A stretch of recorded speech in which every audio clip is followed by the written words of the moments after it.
Vous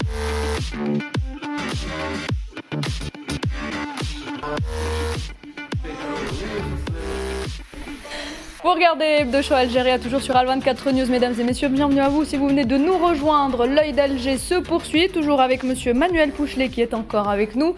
Manuel Pouchelet, vous êtes encore là ? Oui, je suis toujours là. Très bien Manuel Pouchelet, vous restez avec nous. Le temps de rappeler cette information, durant l'année 2025, messieurs, le mot Algérie a été cité 24 192 fois par les chaînes CNews, BFM Télé, LCI ou encore France Info. Et en quelques mois, la télévision française a proposé plus de 2000 émissions contre l'Algérie. Alors il faut savoir, messieurs, que ça va des sujets politiques aux sujets diplomatiques à des sujets encore plus farfelus. Et je pense notamment à cette dernière intox selon laquelle l'Algérie ferait la chasse aux vendeurs de bûches. Eh bien, au risque de décevoir cette chaîne qui est donc CNews, Nariman Sekar nous a rejoint pour apporter un petit rectificatif. Bonsoir Nariman. Bonsoir Noël, bonsoir messieurs. Alors oui, vous avez sûrement dû le suivre cette semaine. Sur CNews, Gabrielle Cluzel, la journaliste, a fait une révélation qui nous a tous fait sourciller. Alors j'entends que tous les moyens soient bons pour attaquer l'Algérie, mais quand même, un minimum de crédibilité. Parce qu'à ce qui paraît, la bûche en Algérie serait interdite, contrôlée, traquée, presque fichée S, n'est-ce pas Mehdi Razzar ? On regarde ses propos. Pas mal. Elles décrivent tout ce qui constitue une véritable persécution. Interrogatoire donc pour des détentions d'une Bible, descente de police dans des cultes privés, parce qu'il n'y a plus d'église, donc harcèlement au quotidien. Il y a quand même des contrôles de pâtisserie pour traquer les bûches de Noël. Vous voyez, ça s'invente pas quand même. Eh bien si, Gabriel, ça s'invente. Oui, on aurait pu se contenter de dire que c'est faux, mais la journaliste de terrain dans l'âme que je suis ne pouvait pas rester les bras croisés pour débunker cette fake news. Notre envoyé spécial du passé, Nariman Sekar, est parti mener l'enquête. On regarde. Absolument, Nariman du futur. Je me trouve actuellement dans les locaux d'Al24 News et j'ai décidé d'aller vérifier par moi-même s'il y a vraiment des contrôles de bûches dans les pâtisseries algériennes. Allons-y.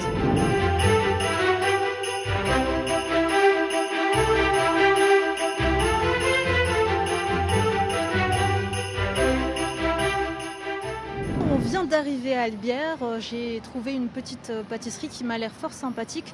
On va voir s'ils ont des bûches et j'espère que la brigade anti-bûche n'est pas dans les parages. Allons-y. Bonsoir, salam alaikum. Bonsoir mademoiselle. Vous avez des bûches ? Ah bah oui, bah il y en a. Bûche chocolat et bûche praline. Et laquelle on va choisir pour Hebdo Show ? Bon, on doit faire vite avant que la brigade arrive. Une bûche chocolat, s'il vous plaît. Il y en a un.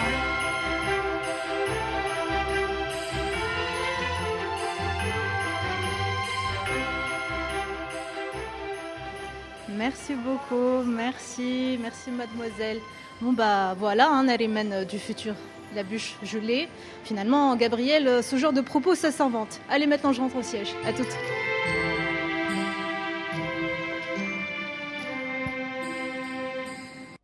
Donc, si Gabriel, ça s'invente.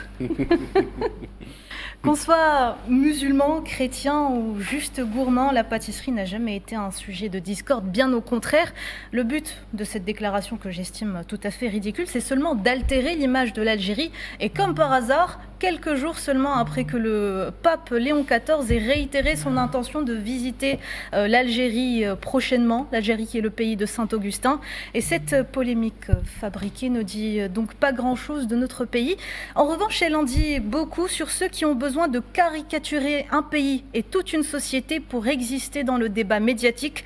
Donc que ce soit bien clair. La bûche en Algérie, ce n'est ni un symbole politique, ni un marqueur religieux, c'est juste un dessert, et parfois même un très très bon dessert. Alors non, donc il n'y a pas de contrôle de bûche, il n'y a pas d'interdiction, il y a simplement une société qui vit, qui cohabite et qui refuse qu'on lui prête des peurs qu'elle n'a pas. Sur ce, bonne fête CNews. Pour montrer juste la fameuse bûche de Noël. Oui, attends, je vais en mettre partout. Il faut peut-être un gros zoom dessus. Un gros plan peut-être, oui. Dessus, sur le texte, voilà. Joyeux Noël, CNews. Voilà, joyeux Noël, CNews. CNews qui ne cite jamais ses sources, parce que cette journaliste, elle s'est bâtie sur quelles ressources pour dire ça? Elle dit que ça s'invente pas. Ça ne s'invente pas parce que cette chaîne se spécialise dans la désinformation. D'ailleurs, elle est dénoncée par les confrères français qui doutent de sa capacité à donner de l'information réelle. Mais il faut souligner, Nanimel, que cela entre dans une campagne qui a commencé il y a quelques jours. Je citerai un nom, Charlotte Toiti. C'est une enseignante à l'université de Lausanne. C'est un membre fondateur du MAC, le mouvement terroriste. Elle a publié une tribune dans un journal qui se dit sérieux, qui s'appelle Le Figaro, pour dire que l'Algérie est en train de fermer les églises. Donc, je vais aller dans le sens de Nalé Mazekar pour dire qu'effectivement, cette campagne fait suite aux déclarations du pape Léon XIV, qui a annoncé sa volonté donc, de visiter l'Algérie. Donc c'est pour brouiller la carte. Ça entre dans le cadre de ce qu'on appelle les guerres cognitives. On y reviendra justement. Manuel Pouchelet, vous venez donc de suivre ce qui vient de se passer sur le plateau. Un commentaire sur cette déclaration, disons-le, totalement ridicule concernant donc la chasse aux bûches, aux vendeurs de bûches. Oui. Bah, écoutez, déjà, ça met en appétit. Mais en même temps, ce que je voulais vous dire, je ne comprends pas pourquoi cette chaîne est tombée aussi bas. Mais bon, vous savez qu'en France, elle n'a plus l'aura qu'elle a eu à un moment, puisque aujourd'hui, beaucoup de la population française est devenue défiante envers les médias mainstream que vous venez d'évoquer. Et aujourd'hui, je le constate, que ce soit auprès de mes amis ou de mes relations ou même de mes étudiants, les gens trouvent d'autres moyens d'information, à tel point qu'aujourd'hui, ils considèrent que regarder la télévision, surtout le journal télévisé, devient anxiogène. Maintenant, on est arrivé à une forme de démultiplication, si vous voulez, des sources, et ceux qui sont peu instruits auront du mal, et si vous voulez, vont rapidement prendre pour vrai ce que vous venez d'évoquer, notamment avec cette histoire de la bûche. Après, bon, moi, il faut dire, récemment, j'étais sur Beyrouth quand il y a eu la visite du pape, et le discours était nettement plus pondéré, mais il faut dire aussi que la France, avec la relation avec la laïcité et la chrétienté, forcément, cela crée un beau mélange dans les esprits, tant seulement des journalistes, mais également auprès de la population. Et je remarque qu'il y a une forme de communautarisme qui est en train de se créer, ou par une société qui est complètement en perdition, qui en manque de repères. Et ces repères-là, notamment le sacré, ou c'est les fêtes de Noël en ce moment, sont une espèce de repère qui rassemble, si vous voulez. Mais Manuel Pouchelet, est-ce que le fait d'être en perte de repères justifie le fait de s'attaquer à un pays comme l'Algérie? Le problème, c'est que... Via de fausses informations, bien évidemment.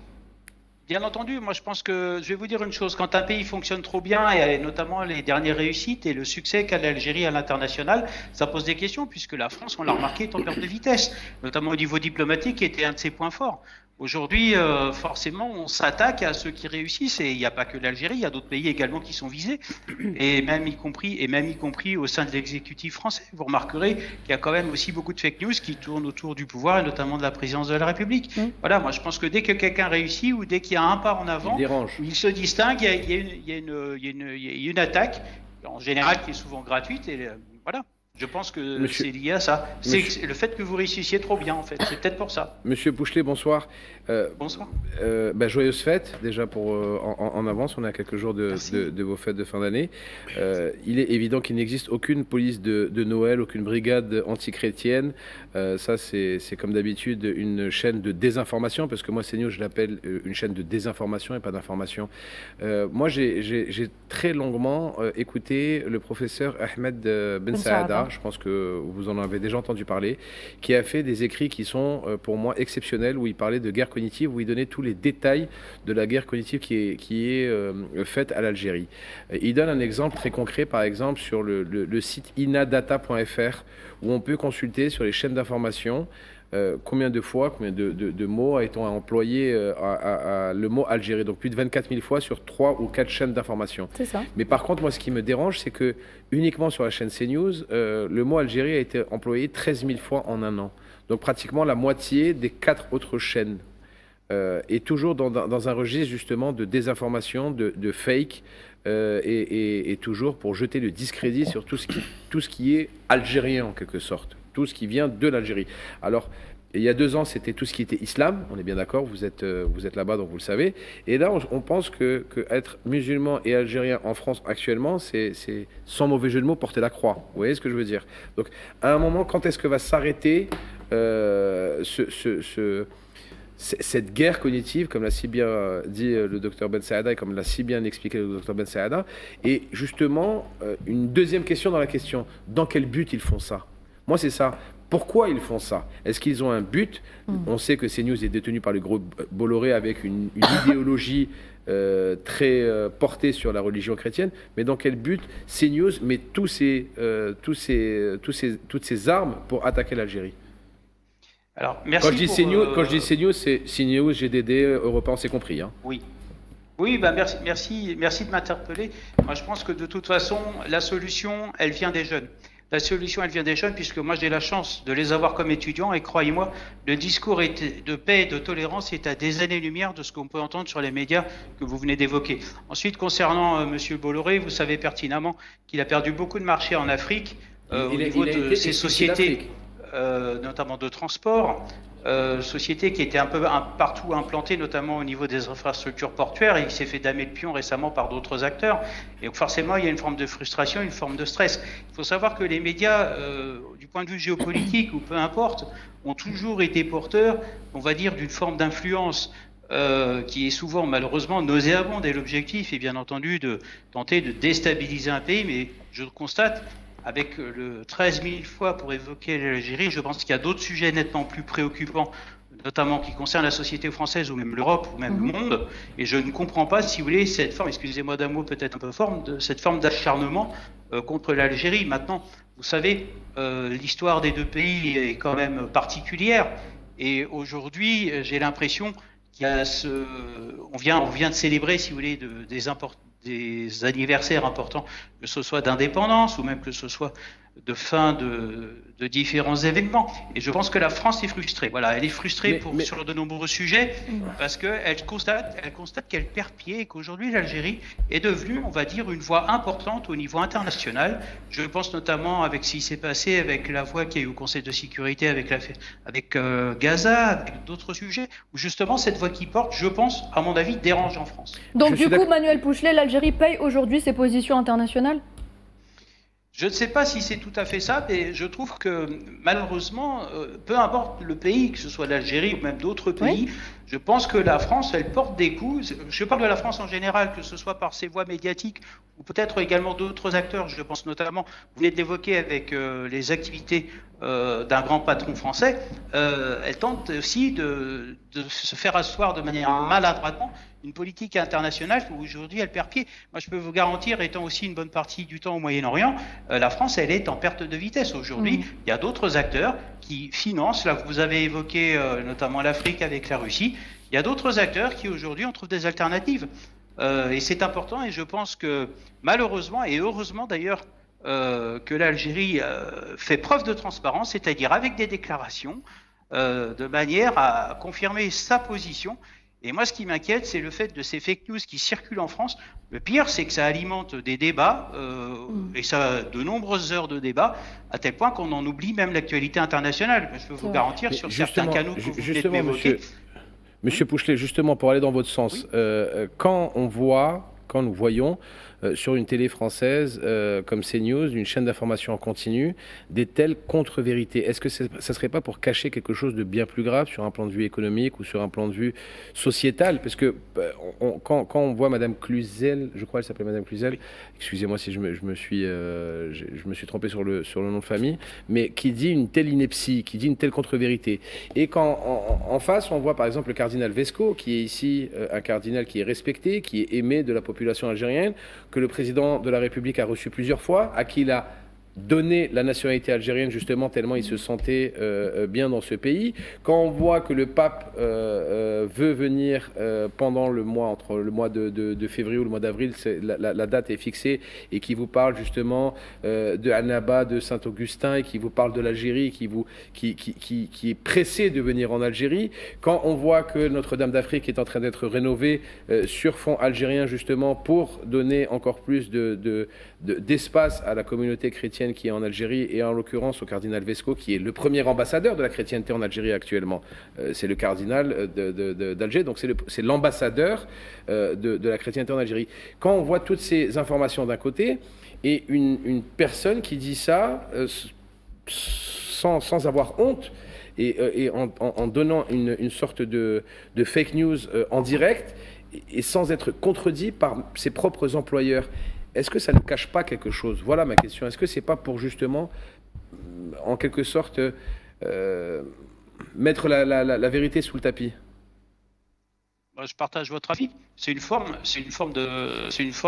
que forcément, si elle reste à l'antenne et qu'elle est toujours maintenue dans l'emploi, c'est qu'il y a forcément des personnes qui lui demandent de le faire.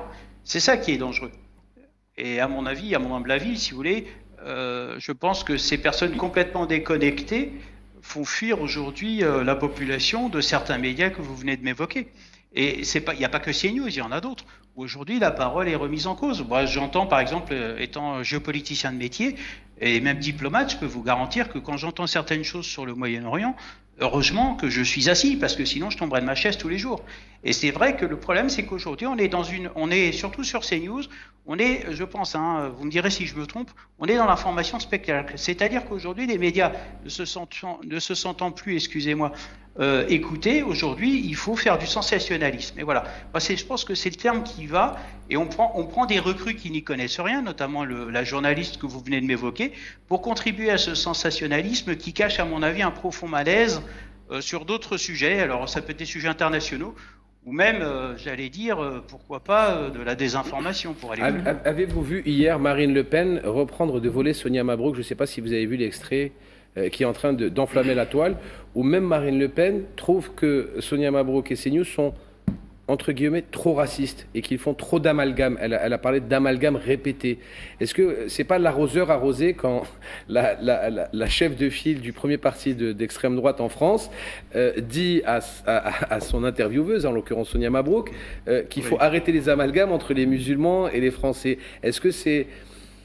Je suis désolé de le dire, mais est-ce que c'est pas le serpent qui se mord la queue et qu'à un moment, ils se sont retrouvés tout bêtes en voulant faire trop et être repris de voler par le parti catégorisé comme raciste de France?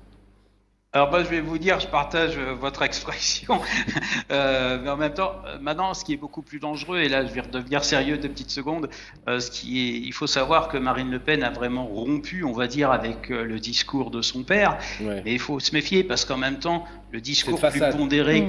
Oui, attention, le discours plus pondéré qu'elle a cache d'autres vérités et qui, en fait, quand on regarde bien le programme électoral et quand on connaît certains électeurs, et j'allais dire la doctrine du Rassemblement national, sont beaucoup plus inquiétants.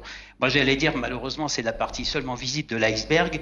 Et Marine Le Pen, en ce moment, vous savez que comme elle est sous le coup d'une enquête pour une affaire un petit peu particulière, on sait qu'elle ne se présentera pas, mais en même temps, elle veut essayer aussi de garder le lead avec des informations soi-disant propagées, des déclaration de tolérance, parce qu'elle sait pertinemment que le président du Rassemblement national est en train de monter en flèche de manière inquiétante, où elle risquerait de s'effacer en tout cas. Monsieur Pouchelet, peut-être je ne serai pas d'accord avec vous par rapport à CNews. CNews, c'est la chaîne la plus vue actuellement en France. Ça, c'est beaucoup de statistiques qui le disent. La plus regardée. Et elle donne même parfois, il y a d'autres chaînes qui tentent de la suivre, comme BFM ou LCI. Ma question est par rapport au milieu professionnel, parce qu'on a vu que le Parlement français s'est quand même inquiété par rapport à cette montée d'une chaîne d'opinion, chaîne de désinformation, pour rejoindre l'avis de Mehdi. Mais en face, dans le milieu professionnel, il y a peu de voix qui s'élèvent pour dénoncer cette dérive, parce qu'il s'agit d'une dérive. Nous sommes des journalistes et nous savons de quoi nous parlons. C'est une chaîne qui s'est complètement éloignée des règles professionnelles admises à travers le monde, qui attaque un pays d'une manière systématique, qui adapte un discours anti-islam, parce que l'islam est cité chaque jour, les 3 I, islam, immigration et insécurité. Alors comment faire pour arrêter cette dérive, alors qu'il y a une autorité supposée être le gendarme de l'audiovisuel, l'ARCOM, qui se tait, qui ne fait rien, qui fait des rappels, mais qui laisse CNews faire ce qu'elle veut? C'est vrai ce que vous dites, et c'est même très inquiétant. Après, moi, personnellement, je ne suis pas cette chaîne, mais je peux vous dire une chose, c'est qu'aujourd'hui, la population est devenue défiante. Mais quand on regarde l'histoire de la défiance de la population envers les médias, elle remonte aux attentats de Paris, notamment, qu'il y avait eu au mois de novembre 2015. Maintenant, en ce qui concerne CNews, je me permets de me répéter, j'ai l'impression qu'on est un petit peu dans l'information de type spectacle, comme si c'était un divertissement, un petit peu comme il fut un temps avec la chaîne D8, si vous voulez, où il y avait une émission avec un animateur célèbre qui n'hésitait pas à reprendre justement toute cette actualité et à la vulgariser des fois de manière un petit peu dangereuse. Maintenant, CNews, il faut savoir qu'il y a quand même un présentateur qui est quand même très pointé du doigt, je pense à Monsieur Pro, mais vous savez, aujourd'hui, on a remarqué il y a beaucoup de commissions et d'auditions au niveau de l'Assemblée nationale. Je pense notamment à France Télévisions qui a été auditionné sur certains sujets. Et peut-être qu'un jour, CNews sera également convoqué par les députés pour rendre des comptes. On va dire, mais vous savez, c'est un opérateur privé. Et moi, ce qui m'inquiète dans cette affaire, c'est que comme on est privé, on peut tout dire. Et finalement, j'ai l'impression qu'ils font fi de l'Arcom. De manière dangereuse. Donc, est-ce que ce serait, alors excusez-moi, je vais peut-être employer un terme un peu fort, est-ce que ce serait un média qui pourrait servir d'outil de propagande? Pourquoi pas? C'est là qu'est le danger. Maintenant, malheureusement, moi, mes connaissances ne sont pas suffisantes, si vous voulez, pour vous répondre précisément. Moi, ce qui m'inquiète, c'est qu'aujourd'hui, on a des médias français, je pense également à d'autres, même aux journaux, la presse écrite, qui sont aux mains de, si vous voulez, de grands capitaines d'industrie qui ne sont pas du métier et qui aujourd'hui imposent une lecture. Pourquoi? Parce que les auteurs, sont contraints à respecter on va dire les ordres du PDG. Et en même temps, il y a aussi un autre arbitre qu'on a tendance à oublier. C'est le téléspectateur ou le lecteur, et qui aujourd'hui, comme il se lasse, il n'hésite pas à zapper, c'est le terme qu'on peut utiliser, ou même carrément à boycotter la lecture de certains journaux, à tel point qu'en France, maintenant, on est arrivé à dire tel média est orienté à gauche, à droite, au centre, et ainsi de suite. C'est là que c'est grave. Et je pense qu'aujourd'hui, il faut... vous savez, la parole de la population en France, elle a une manière d'être décomplexée de façon très inquiétante, où quand on dit ça ne plaît pas, et des fois on utilise des mots violents, si vous voulez, qui sont nettement plus forts que certains boycotts. Maintenant, aujourd'hui, CNews est en avant. Je ne peux pas vous en expliquer les raisons, mais j'ai l'impression que le téléspectateur a besoin d'une information spectacle, même si c'est faux. C'est là que ça devient inquiétant. Badis Renissa, vous avez des informations à nous donner sur un sujet qu'a évoqué Faisal Matawi tout à l'heure, à savoir la guerre cognitive. Absolument. Avant cela, bien évidemment, j'aimerais revenir sur cette chaîne qui s'appelle CNews et qui, pour moi, de loin, est plus une télé poubelle qu'une télé à proprement dit. CNews, c'est la fabrique de la fake news. CNews, la fake news est un programme à part entière. CNews, c'est pas que de la désinformation en continu, c'est de l'abrutissement en continu. CNews, plus c'est gros, plus c'est lourd, moins c'est sourcé. Je reviens sur ce que tu disais tout à l'heure, Faisal. CNews aussi, il faut rappeler, un outil de propagande dans lequel, bien évidemment, des analystes livrés sans notice, ça donne à cœur joie à faire de la géopolitique de dessert, des analyses farfelues, mais surtout aussi qui sont dans le réflexe pavlovien anti-algérien. C'est ça dont il est question aujourd'hui. C'est que l'Algérie n'est pas ciblée d'une manière anodine ou innocente, elle est ciblée d'une manière caractérisée, méthodique, systémique, puisque le mot fake news chez CNews, il est systémique, il est méthodique. C'est un levier parmi tant d'autres pour justement altérer l'image de l'Algérie. Donc, pour CNews, j'affirme donc c'est vrai, sans bien évidemment source, sans ce qu'on disait tout à l'heure par rapport à cette police des bûches, puisqu'on ne s'occupe plus des frontières, on va s'occuper que des bûches aujourd'hui. Peine perdue, puisqu'on va déguster après, en hommage à CNews, cette belle bûche. Mais excuse-moi, Badis, mais il faut avoir du courage quand même pour dire une telle... Désolé, mesdames et messieurs, mais une telle connerie comme ça, je suis désolé. C'est de l'amalgame pareil. Non, mais il faut avoir franchement, il faut se regarder dans un miroir et dire aujourd'hui, je vais dire en direct une aussi grosse connerie qu'il y existe une police des bûches en Algérie et aller normalement après dormir chez soi. Mais c'est pour ça que je parle d'un réflexe pavlovien. Tu vois, là, on voit la bûche Joyeux Noël CNews. Voilà. Moi, quand j'ai entendu ça, j'étais bûche bée. Franchement. Excuse-moi, c'est pour ça que je parle de ça, c'est un réflexe colonial, un réflexe pavlovien anti-algérien qui se nourrit justement de cette haine de l'Algérie, cette haine de ce qu'elle est devenue. C'est ce qui a été dit tout à l'heure par M. Pouchelet. C'est que la réussite de l'Algérie dérange aux yeux, dans le prisme de regard de fachos et de descendants de l'OAS. C'est important de le dire. Quand on revient sur la genèse et on revient sur la propriété de cette CNews, c'est qui? C'est Bolloré. C'est Bolloré, tout à fait. Donc, et ce qui est marrant, c'est que quand il s'agit de l'Algérie, ils évoquent toujours la liberté de la presse.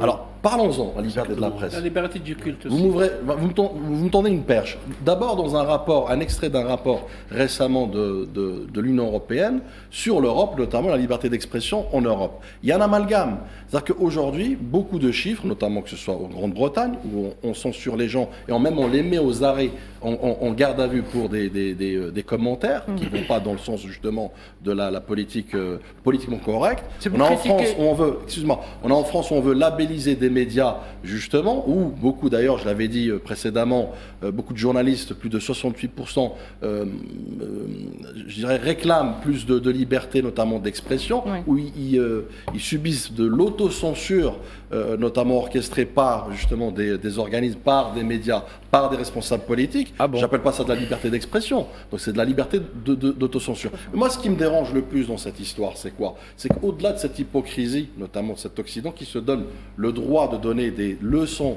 de moralisation, notamment à d'autres pays, qui lui-même aujourd'hui glisse d'une manière silencieuse mais assidue, d'une manière silencieuse mais méthodique vers la censure, vers l'autocensure des médias avec en échange des injonctions politiques pour justement faire passer des messages en droite ligne avec leur propre vision propre à eux. Donc je considère ça comme vraiment une hypocrisie à vomir. Mais vous voyez, par rapport à la liberté d'expression, oui, deux secondes, Nouhad, seulement pour aller dans le sens rapidement, par rapport au drame de Raza et génocide de Raza. Est-ce qu'il y a de la liberté d'expression par rapport à ça dans les médias français? Non. Oui, suivez ce qui a été dit pendant les 2 ans. Vous verrez. Est-ce que si vous prononcez le mot génocide, vous êtes brûlé dans le plateau, notamment dans le cas de CNews. Il est interdit dans cette chaîne. Oui, à la criminalisation de la solidarité avec le peuple palestinien, effectivement. Pas entre autres. Non, mais pas qu'à CNews. Oui, c'est une liberté d'expression à géométrie variable. T'es cramé un peu partout dans les médias. Les informations concernant les guerres cognitives. Guillaume Meurice. Non, Bernardin, non. Il y a Guillaume Meurice qui a été licencié de France Inter par rapport à une blague, ce qu'il a fait sur le Premier ministre. Un autre humoriste. Il y a Blanche Gardin. Blanche Gardin, il y a pas mal de monde qui ont payé leur indépendance intellectuelle. Tout à fait. Donc, les informations concernant les... C'est là où je veux en venir. Donc, ok, très bien. On va passer, on va mettre les pieds dans le plat. Exactement. Après avoir qualifié effectivement CNews maintenant de fabrique, de sponsor officiel de l'ignorance, on va rentrer un peu plus dans le vif du sujet sur la fake news elle-même.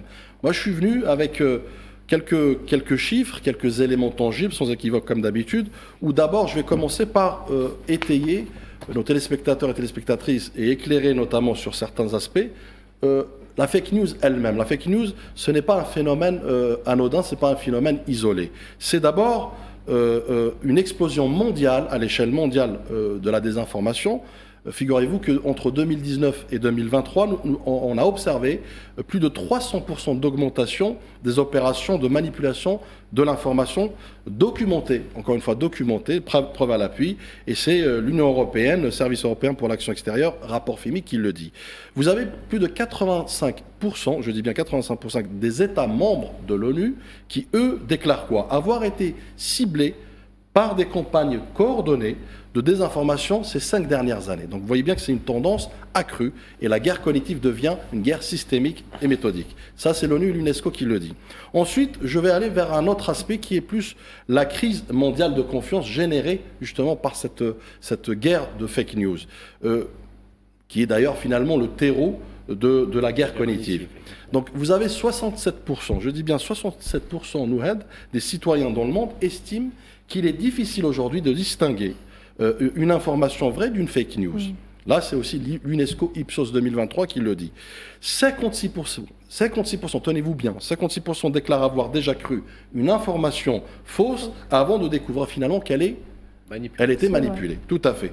Et là, ça devient formidable. Un citoyen sur 3 partage parfois une information sans en vérifier la teneur ni la source. Donc, la désinformation, finalement, ne vise pas l'intelligence elle-même, mais plutôt la vitesse de viralité, l'émotion, mais surtout aussi la surcharge cognitive comme but principal. Ensuite, je vais passer peut-être aussi à ce qu'on appelle le terrain numérique. C'est quoi? C'est toute guerre a besoin d'un terrain stratégique, terrain militaire. Or, il s'avère que la fake news, elle se nourrit de ce qu'on appelle la surface d'attaque, donc le terrain numérique. Et là, je vais revenir sur des audiences plutôt propre à l'Algérie pour comprendre je dirais le chantier colossal que c'est aujourd'hui de combattre justement cette guerre cognitive. Encore une fois, plus l'audience est large, plus l'attaque informationnelle a de surface d'attaque. Donc, on prend l'Algérie, internautes en Algérie. On dénombre à début 2025 plus de 36,2 millions d'Algériens détenteurs, connectés sur Internet. Donc vous avez un taux de pénétration de combien? Plus de 77% quasiment. Ensuite, vous avez ce qu'on appelle l'identité utilisatrice des réseaux sociaux, c'est-à-dire des identités confirmées. En janvier 2025, vous avez plus de 25,6 millions, soit 54,2% de la population. Vous imaginez. En connexion mobile, donc via les téléphones, là, c'est 54,8 millions d'utilisateurs. C'est-à-dire vous avez plus de 116% de la population qui dépasse le nombre de la population algérienne. Sur une plateforme comme TikTok, par exemple, vous avez plus de 21,1 millions d'Algériens utilisateurs, plus de 18 ans, bien évidemment. Et vous avez également la plateforme d'échange messagerie Messenger, vous avez plus de 15,8 millions d'utilisateurs. Autant vous dire que la surface est colossale et le chantier est titanesque. Ensuite, on va aller plutôt s'attarder sur ce qu'on appelle les caractéristiques qui font qu'un État est plus ciblé que d'autres. Et là, on va regarder, c'est très intéressant parce qu'on va, dans un élan comparatif, voir avec l'Algérie. Vous avez donc les critères, donc vous avez le rôle régional sécuritaire. C'est un critère ou une caractéristique très élevée, notamment pour susciter des guerres cognitives et notamment des fake news envers des États. Il s'avère que là, l'Algérie, oui, on coche la case oui, puisqu'il y a plusieurs dossiers latents sur lesquels l'Algérie est une locomotive, notamment une force de proposition et de solutions pacifiques, notamment sur le continent africain et également à l'international, puisqu'elle a contribué au Conseil de sécurité activement, y compris pour la cause palestinienne. Vous avez aussi la centralité énergétique, très important dans l'équation. Elle est très élevée comme caractéristique, comme critère. Il s'avère que l'Algérie aussi coche la case, à savoir entre le gaz en tant que pays gazier, pays acteur fiable, notamment en matière d'approvisionnement et surtout en matière de souveraineté énergétique. Le poids diplomatique international n'est pas épargné également. Vous avez un critère élevé également. Là aussi, l'Algérie ne déroge pas à la règle puisque elle participe, que ce soit à l'échelle de l'Union africaine, que ce soit au Conseil de sécurité, que ce soit à l'ONU, que ce soit aussi dans la dynamique sud-sud, les pays non alignés. Donc autant vous dire qu'effectivement, elle dérange. Et puis vous avez la diaspora numérique active, qui est active, notre diaspora, là aussi c'est une probabilité très forte, puisqu'on a un soft power algérien très actif avec une dynamique, avec une empreinte, notamment dans les pays respectifs dont il réside, et plus particulièrement en France. Vous avez aussi le narratif historique clivant. Là aussi, il est existant. Il s'avère que l'Algérie, nous avons parlé tout à l'heure, que ce soit au sein de l'Union africaine, que ce soit récemment avec le Forum de l'Afrique pour la mémoire, que ce soit avec Russie-Afrique, elle clame, encore une fois, une décolonisation des esprits, une décolonisation notamment de l'Afrique, mais surtout aussi une justice et une souveraineté de ce même continent. Donc, statistiquement, l'Algérie coche toutes les cases d'un État prioritaire pour la guerre cognitive. Et c'est pas encore fini, là ça devient très intéressant encore une fois. Vous avez un graphe que j'ai essayé de simplifier pour nos téléspectateurs. Vous avez ce qu'on appelle les narratifs hostiles. Narratifs hostiles, c'est une répartition statistique, notamment dans le cas de l'Algérie, avec des estimations selon par expérience justement de guerre cognitive et d'attaque de fake news envers l'Algérie. Là, ça devient très intéressant parce que si on regarde les proportions, vous avez plus de 32% d'objets ou objectifs de ces guerres cognitives vont directement comme cible vers la délégitimation des institutions. Nous l'avons vu récemment à travers les institutions militaires, notamment le ministère de la Défense et notre valeureuse armée nationale populaire.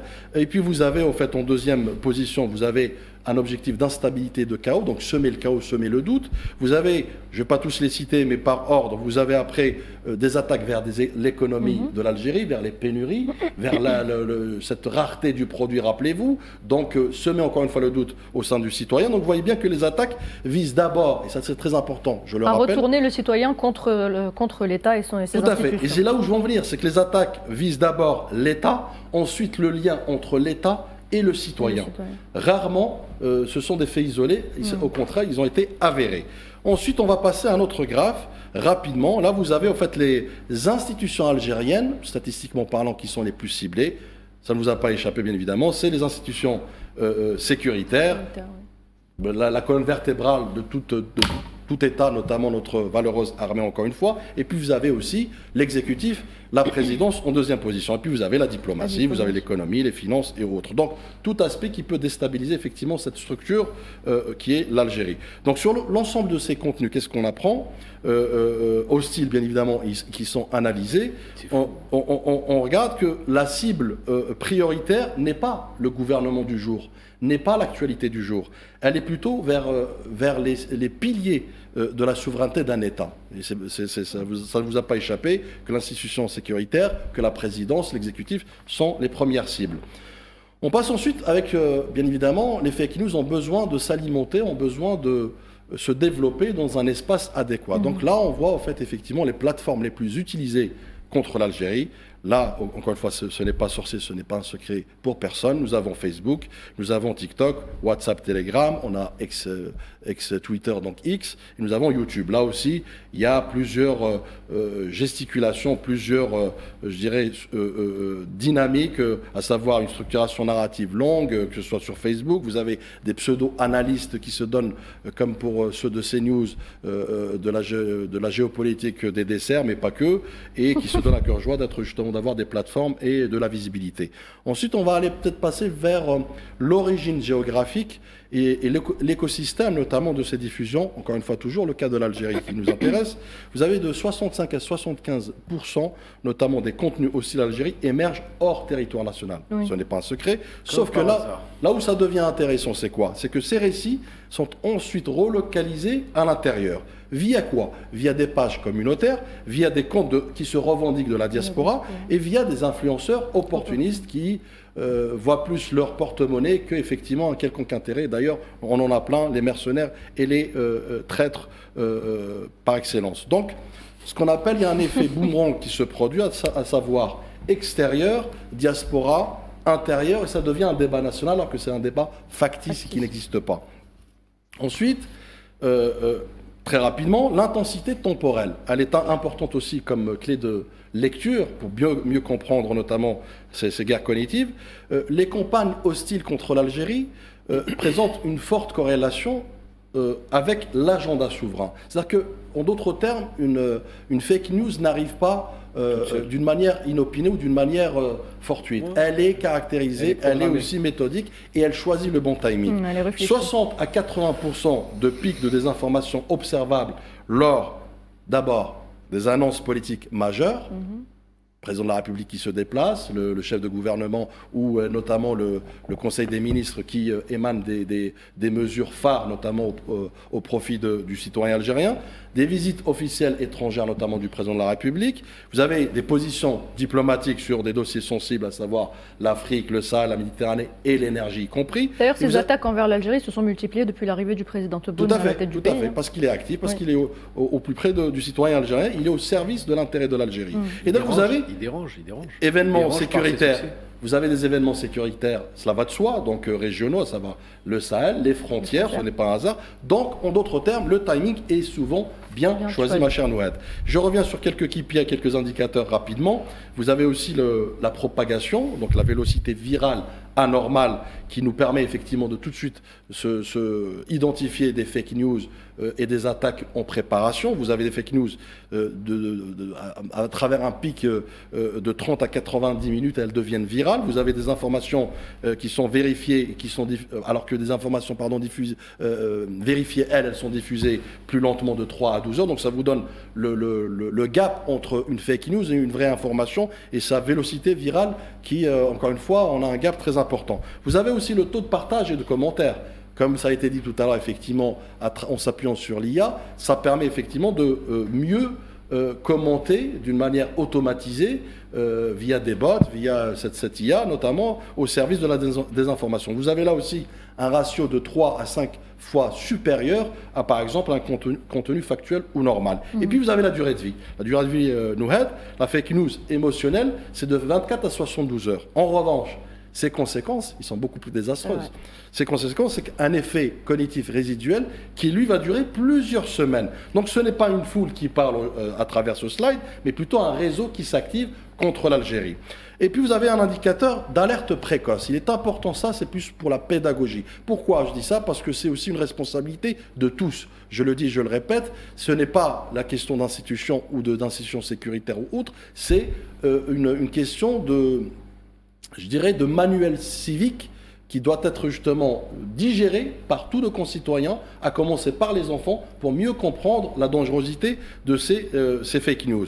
Donc là, on a des alertes, notamment, qui nous permettent de précocement d'identifier ces cas de figure, à savoir même récits diffusés simultanément en plusieurs langues, notamment en français, en arabe et parfois même en anglais. Vous avez des faux documents officiels, nous l'avons vu. Nous avons vu circuler des fois des faux documents officiels, mais qui sont non sourcés. Vous avez des appels émotionnels. Souvent, vous avez, vous savez, le commentaire partagé avant suppression. Oui. Ça, c'est exactement je dirais la méthode ou le modus operandi de ces détenteurs de fake news. Et puis, vous avez des attaques coordonnées contre des institutions souveraines. Ça fait partie. Vous avez une amplification artificielle depuis l'étranger. Donc, quand vous avez plus ou moins 3 signaux, c'est que vous êtes probablement vous faites l'attaque de cette prochaine fake news. Et je finirai, je sais que je me suis attardé longuement, mais c'est très important nous de rappeler ça. C'est instructif surtout. Vous avez quelques indicateurs sur les comptes hostiles. Vous avez plus de 50% des comptes en moins de 6 mois. Les spécificités de ces comptes, justement, qui se donnent des attaques sur l'Algérie. Vous avez plus de 40% environ qui publient de manière quasi continue. Oui. Quasi continue. Vous avez 30% alternent entre le français, l'arabe et l'anglais sans cohérence aucune entre les 3 langues. Vous avez 20 à 35% sont liés à des réseaux coordonnés. Donc ce ne sont pas encore une fois des citoyens, c'est vraiment une dynamique automatisée contre l'Algérie. Et je finirai l'avant-dernier slide. On a quelques statistiques, notamment de Meta, avec le rapport CIB de 2021, juin 2021, où nous avons plus de 130 Facebook, 221 pages, 35 groupes, 29 comptes Instagram, ciblant principalement des audiences domestiques, donc nationales, qui ont ciblé l'Algérie, qui ont été supprimées. Ça, c'est Meta qui le dit. Et enfin, je conclus là-dessus, sans m'attarder davantage. Vous savez, l'impact, si on revient sur les impacts mesurables sur l'Algérie, ou en d'autres termes, l'objectif réel de ces attaques, les effets observés ne visent pas forcément l'effondrement d'un État ou l'effondrement des institutions, mais plutôt l'érosion temporaire de la confiance. C'est ce qu'on disait tout à l'heure. C'est-à-dire, on ne croit plus en notre État, on ne croit plus, au fait, justement, aux annonces de notre État. La fatigue civique, c'est quoi? C'est on ne croit plus rien. C'est-à-dire, à partir du moment où on se dit qu'il y a des fake news partout, donc y compris la vraie information, on ne la croit plus. Vous avez le détournement de l'agenda public, c'est-à-dire on va détourner par des manœuvres dilatoires, au lieu de s'attarder sur des vrais sujets, on va aller vers des sujets mineurs et noyer l'information dans la petite information. Et puis vous avez le coût institutionnel, parce que cela, ça a un coût, à savoir le coût de la réaction, le coût de démenti, la gestion de crise et autres. Et enfin, vous avez le brouillage de l'image à l'international à court terme. Et c'est exactement ce qui est voulu, à avoir altéré l'image de l'Algérie, sa diplomatie, mais surtout aussi son projet pour l'intérêt commun. Donc, l'attaque, je dirais, et je conclurai là-dessus, l'attaque cherche à immobiliser l'État par saturation informationnelle, par le renverser. Et merci. Il y a une question. Merci à vous, Badis. Quand on se pose la question, Badis, pourquoi le faux ou le fake est-il utilisé systématiquement contre l'Algérie? Eh bien, quand on interroge les rapports de Graphica, qui est spécialisé dans l'analyse des réseaux sociaux, qu'est-ce qu'ils indiquent? Ils indiquent que l'Algérie se trouve dans une zone de tension géopolitique intense, ce qui en fait d'elle un terrain propice à ce qu'on appelle les opérations d'influence.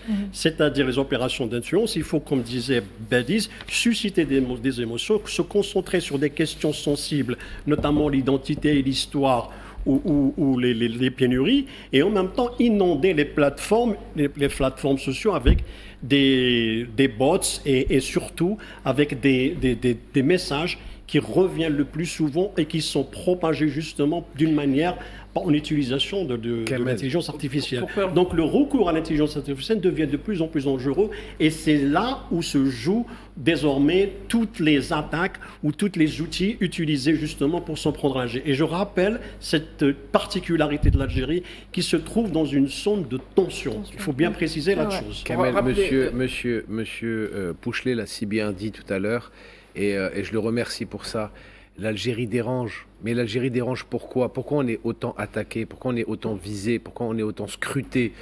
Pourquoi on est autant vilipendé sur les réseaux, dans les boîtes d'information, enfin dans les chaînes d'information en continu, qui nous aiment pas? Parce que l'Algérie dérange par sa réussite. On ne jalouse jamais quelqu'un qui ne réussit pas. On jalouse toujours quelqu'un qui réussit. On critique toujours quelqu'un qui réussit. Moi, quelqu'un qui ne réussit pas, je vais pas me dire ouais, oh, je voudrais être à sa place. Non, c'est parce que l'Algérie est devant, qu'elle a eu sa souveraineté énergétique, qu'elle a eu sa souveraineté financière, qu'elle a sa souveraineté territoriale, où on a une souveraineté sécuritaire et militaire, où on a une armée nationale populaire forte qui achète tous les ans du nouveau matériel, qui se modernise, où on a une économie, on est passé d'une économie d'importation à une économie de production, où le président justement maintenant demande de l'exportation, alors qu'avant on était une économie d'importation, et où maintenant on a une solidité financière, on a une assise financière, on a également une solidité internationale, où on est écouté, respecté par les autres, ce que l'Algérie n'était pas il y a 15 ans ou 20 ans de ça, où on était sur le banc des nations avec tout ce qu'on connaît. On connaît tous ici le terrorisme qu'on a subi et tout ce que l'Algérie a subi par rapport à toutes les années-là. Pourquoi l'Algérie n'était pas attaquée à ce moment-là? Pourquoi les gens ne s'occupaient pas de l'Algérie? Parce que l'Algérie était endetté, parce qu'on devait de l'argent au FMI, parce qu'on n'avait pas on était sous embargo militaire, parce que. Mais maintenant, vu qu'on est indépendant, vu qu'on est libre financièrement, sécuritairement. Et puis avant, ils avaient beaucoup d'intérêt en Algérie, du coup, ils s'attaquaient pas à l'Algérie. Quand tu casses, et moi je te le dis, quand tu casses le marché, les différents marchés où les grands pays occidentaux se faisaient plaisir dans le marché. Un exemple concret, le marché du blé en Algérie, qui faisait vivre pratiquement l'agriculture française complète. Et il faut savoir le dire. On avait le marché des armes, où c'était une sorte de marché juste européen, alors que maintenant on a bien vu qu'on se fournit, que ce soit en Russie, que ce soit en Corée du Sud, que ce soit aux États-Unis, que ce soit le marché de l'automobile, qui était une partie prenante, où à l'époque, vous vous rappelez très bien que c'était ou Citroën, ou Citroën Peugeot, ou alors Renault. On est d'accord, on est tous d'accord sur ce chemin-là. Donc maintenant qu'on a une indépendance sur beaucoup de points, eh ben on dérange. Et quand on dérange, qu'est-ce qu'on fait? Eh ben on est critiqué. Je vais te le dire, c'est la rançon du succès. Rien de plus, c'est la rançon de la gloire et du succès. Et tant pis. Et après, on va se faire vilipender. C'est pas grave. On a le dos large. On continuera à avancer. Manuel Pouchelet, j'ai une question pour vous avant de vous libérer. Comment est-ce qu'on peut aujourd'hui s'organiser pour lutter justement contre ces attaques que subit l'Algérie? Je pense que ça vient d'être dit avec vos invités. Déjà, c'est la plus grande transparence des autorités algériennes, que ce soit le ministre des Affaires étrangères, que ce soit même la présidence, par également le biais des ambassades et puis l'aspect médiatique. Et pourquoi pas aussi, et je le pense, puisque vous savez que je fais partie d'une diaspora qui est la diaspora libanaise, qui a un poids quand même assez conséquent. Oui. Je pense que faire porter la voix par la diaspora, notamment vous l'avez évoqué, il y a une très forte diaspora algérienne en France, qui est plutôt vecteur de messages de tolérance et à des années-lumière de ce que vous venez d'évoquer, si vous voulez. Et comment dirais-je, j'allais juste pour compléter la très belle analyse qui a été faite sur les indicateurs qui nous ont été donnés. En tant qu'ancien militaire, je dirais que le terrain commande. Et le terrain, forcément, va commander, on va dire, le discours, ce qu'on appelle les éléments de langage de l'Algérie, afin qu'elle puisse asseoir, si vous voulez, et confirmer toutes ces avancées, ces progrès qui aujourd'hui sont source, on va dire, d'invectives. Voilà. Et je le maintiens, quand on réussit, on est forcément critiqué, peu importe les États. Et regardez même, y a d'autres personnalités, excusez-moi, qui sont très invectivées et qui d'ailleurs font vendre beaucoup de papiers. Je pense notamment au président Trump.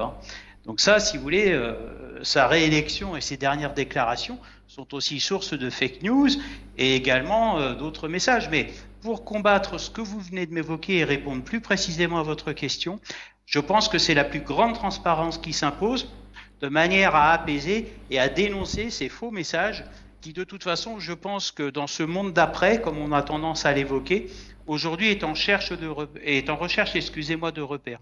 Plus on lui donnera de repères, plus on lui donnera de jalons pour aller vers l'avenir, plus il aura confiance et plus il sera facile, on va dire, de consolider sa posture à l'international avec des éléments de langage transparents. Justement, les guerres cognitives, qui sont une guerre qui sont les plus dangereuses de toute l'histoire de l'humanité.